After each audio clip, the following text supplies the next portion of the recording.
দর্শক, আমরা যখন কোনো ওয়েবসাইটে ভিজিট করি অথবা কোনো প্রতিবেদন পড়ি, তখন কিছু অপ্রয়োজনীয় বিজ্ঞাপন আমাদেরকে বেশ বিরক্ত করে। এই অপ্রয়োজনীয় বিজ্ঞাপন থেকে কিভাবে মুক্তি পাওয়া যায়, চলুন দেখি।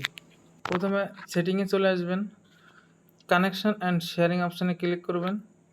এখানে প্রাইভেট ডিএনএস নামে একটি অপশান দেখতে পাচ্ছেন, এটাতে ক্লিক করবেন। এটা অফ রাখা আছে, আপনার এখানে সম্ভবত অফ থাকবে। আপনি এখানে স্পেসিফাইড ডিএনএস অপশানটায় ক্লিক করে ডিএনএস অ্যাড্রেসের এখানে dnsadgar.com এটা বসিয়ে দেবেন। That's it. দর্শক, এই সেটিংসের ফলে কিছুটা অসুবিধা আপনার হতে পারে, যেমন কিছু ওয়েবসাইট বা অ্যাপ কাজ না করতে পারে, বিশেষ করে যেগুলো বিজ্ঞাপন বা ট্র্যাকিং সার্ভিসের উপর নির্ভরশীল। কিছুটা ইন্টারনেট ধীর লাগতে পারে।